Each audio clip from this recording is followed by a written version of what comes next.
जा सकता है बीजेपी जो है वो सीएम पद को लेना चाहती है और यहाँ पर जेडीयू को एक तरीके से कहा जाए तो दूसरे पायदान पर धकेलना चाहती है। ऐसी जो बीमारी है उसका इलाज इस समय नीतीश कुमार नजर आते हैं। केंद्र में आप देखिए सरकार बनानी है तो नीतीश कुमार आपको सहारा देते हुए नजर आएंगे। बिहार के अंदर आपको सरकार बनानी है तब भी आपको नीतीश कुमार का सहारा लेना पड़ेगा। तो इससे शायद अब बीजेपी बाहर निकलना चाहती है।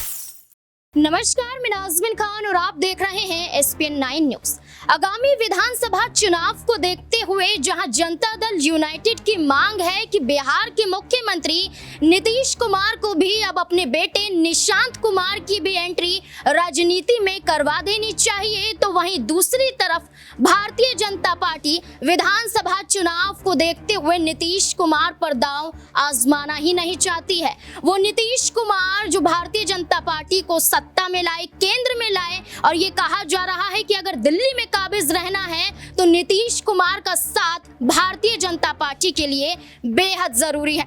लेकिन भारतीय जनता पार्टी में दो बयान यहाँ पर नजर आते हैं जो अलग अलग दिखाई देते हैं और इस बयानों के आधार पर कयास लगाए जा रहे हैं कि क्या नीतीश कुमार एनडीए से अपना गठबंधन एक बार फिर से तोड़ते हुए नजर आएंगे। वो नीतीश कुमार जो 1996 में भारतीय जनता पार्टी का साथ लेकर आगे बढ़े थे, क्या वही नीतीश कुमार एक बार फिर से भारतीय जनता पार्टी का साथ छोड़ते हुए नजर आएंगे। बिहार के उप मुख्यमंत्री सम्राट चौधरी कहते हैं कि नीतीश कुमार के नेतृत्व में बिहार में विधानसभा का चुनाव लड़ा जाएगा, तो वहीं भारतीय जनता पार्टी के पूर्व सांसद अश्विनी चौबे बयान देते हैं कि एनडीए को भारतीय जनता पार्टी के नेतृत्व में चुनाव लड़ना चाहिए और अपने सहयोगी दलों को भी साथ लेकर चलना चाहिए और बिहार में चुनाव जीत जाने के बाद तय होना चाहिए कि मुख्यमंत्री कौन होगा। तो इस बयान के आधार पर वो नीतीश कुमार के खिलाफ हैं, वहीं सम्राट चौधरी नीतीश कुमार के पक्ष में हैं। क्या ये बयान दर्शाएंगे कि अब बिहार में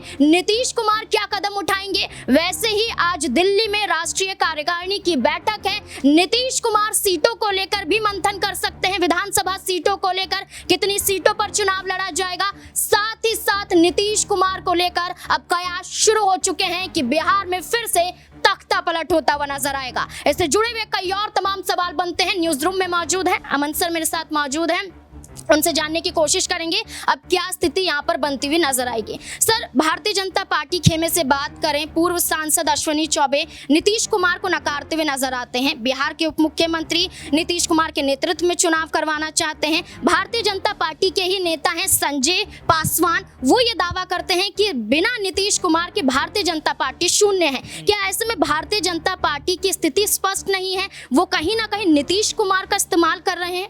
देखिए, जाहिर बात है क्योंकि जब बीजेपी और जेडीयू का गठबंधन हो रहा था जनवरी के वक्त में, तो तब भी सम्राट चौधरी ने ये बात कही थी कि भाई बहुत हो गया नीतीश कुमार, अब बिहार के अंदर बीजेपी का मुख्यमंत्री होना चाहिए। हालांकि उसके बाद जो है मीटिंग सुनिंग कई दौर की बातचीत हुई और तब जाकर नीतीश कुमार का नाम फाइनल हुआ सीएम पद के लिए। तो यहाँ पर आप समझ सकते हैं बीजेपी के अंदर चाह ज़रूर है कि उनका मुख्यमंत्री बिहार में बनता हुआ नजर आए, क्योंकि अब बहुत लंबा वक्त हो गया है। बीजेपी लगातार स्ट्रगल तो कर रही है, लगातार सत्ता में तो आती है, लेकिन मुख्यमंत्री हर बार कोई और बनता हुआ नजर आता है। अब देखिए, नीतीश कुमार चाहे आरजेडी खेमे में हो या बीजेपी खेमे में हो, मुख्यमंत्री वही बनते हैं। तो ऐसे में बीजेपी की तरफ से ये आवाज़ें उठने लगी हैं। अश्विनी चौबे ने जिस तरह की बात को कहा है वो ये बताता है कि आने वाले दिनों में बीजेपी और जेडीयू का गठबंधन अगर चल रहा है तो यहाँ पर बीजेपी का कोई मुख्य चेहरा बनाना पड़ेगा। अब अश्विनी चौबे को संसदीय का टिकट तो दिया नहीं गया, तो उनको लग रहा हो सकता है कि मुझे ही मुख्यमंत्री का चेहरा कहने के बीजेपी बनाती हुई नजर आ जाए। सम्राट चौधरी भी ये बात कहते हुए नजर आते हैं। तो कोई बड़ा चेहरा बीजेपी के लिहाज से देखा जाए बिहार के अंदर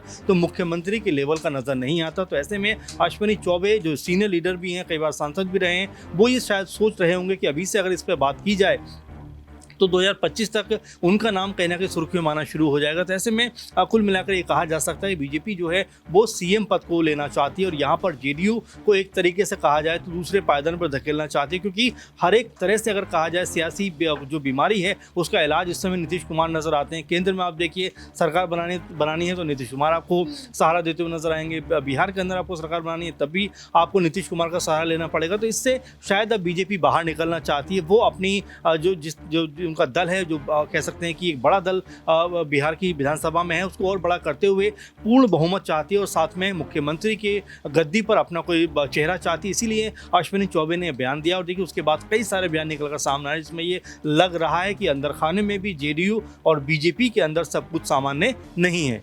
सर, बात करें जन स्वराज प्रमुख प्रशांत किशोर की, जो अब अपने इस अभियान को पार्टी में तब्दील करते हुए नजर आएंगे 2 अक्टूबर को, लेकिन पार्टी में बदलने से पहले उनका ऐलान हो चुका है कि चुनाव भी लड़ेंगे। साथ ही साथ वो ये कहते हुए भी नजर आए कि भारतीय जनता पार्टी नीतीश कुमार को अगर हटा देगी तो केंद्र से लेकर राज्य में सिमट जाएगी। तो ऐसे में प्रशांत किशोर का कहना है कि नीतीश कुमार के खिलाफ भारतीय जनता पार्टी कभी नहीं उतरेगी। जाहिर बात है, क्योंकि आप देखिए कि अगर बिहार की ही बात करें तो यहाँ पर भले ही बीजेपी ये बात कहती हो कि भाई हम अपने दम पर सरकार बना लेंगे, अच्छी खासी सीटें ले आएंगे, लेकिन ये धरातल पे उतना सच नजर नहीं आता। संजय पासवान जो बीजेपी के नेता हैं क्या कहते हुए नजर आते हैं कि भाई अगर जेडीयू के साथ में हमारा गठजोड़ नहीं होता, समझौता नहीं होता, तो शायद बीजेपी को एक भी सीट मिलती हुई नजर नहीं आती। तो ये बिल्कुल सच कहीं ना कहीं दिखाई पड़ता है कि जेडीयू के साथ आने से बीजेपी ने कहीं ना कहीं अपनी साख यहाँ पर बचा ली। जो 12 सीटें उनको मिली हैं, अगर जेडीयू का साथ नहीं होता तो यहाँ पर ये मानकर चलिए इक्का दुक्का सीटों पर बीजेपी सिमटती हुई नजर आती। तो यहाँ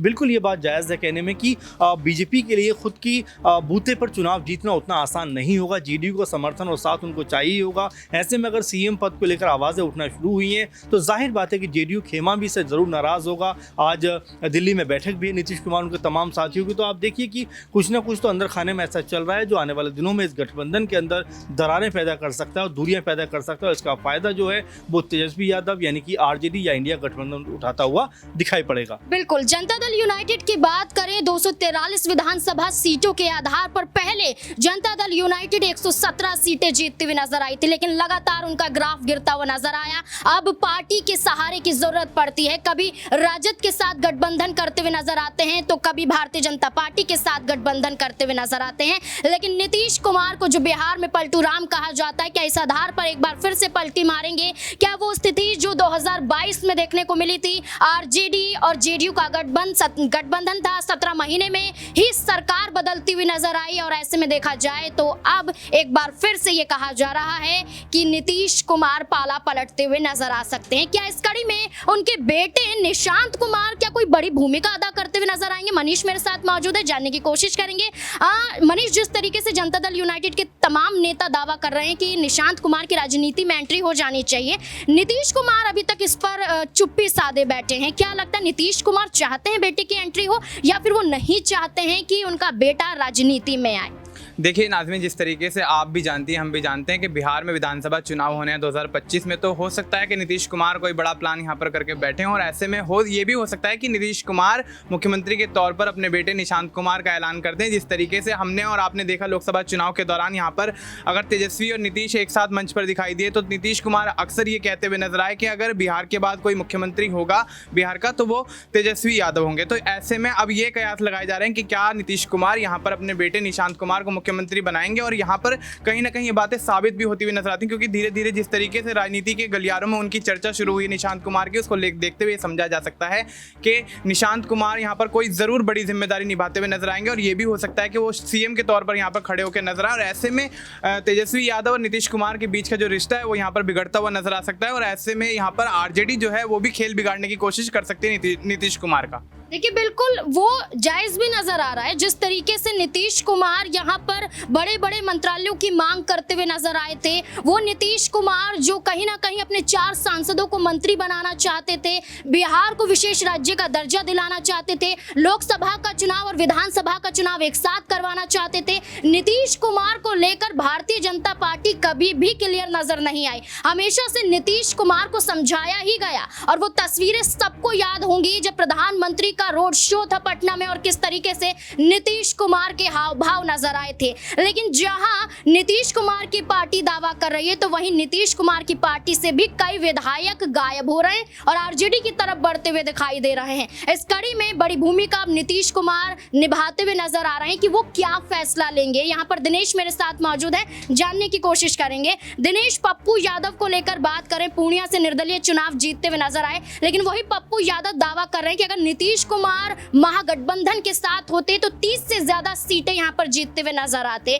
वही पप्पू यादव कह रहे हैं कि वाकई भारतीय जनता पार्टी को अकेले चुनाव लड़ना चाहिए, यानी कि वो दावा कर रहे हैं कि नीतीश कुमार को आरजेडी के साथ आना चाहिए, गठबंधन करना चाहिए। वहीं आरजेडी के विधायक भाई वीरेंद्र भी ये दावा कर रहे हैं कि संपर्क में है जेडीयू पार्टी के कई नेता, और खुद ब खुद यहाँ पर वो दावा कर रहे हैं कि हो सकता है कि वो नीतीश कुमार के भी संपर्क में आए। तो क्या मान लिया जाए कि समय आ चुका है गठबंधन बदलने का?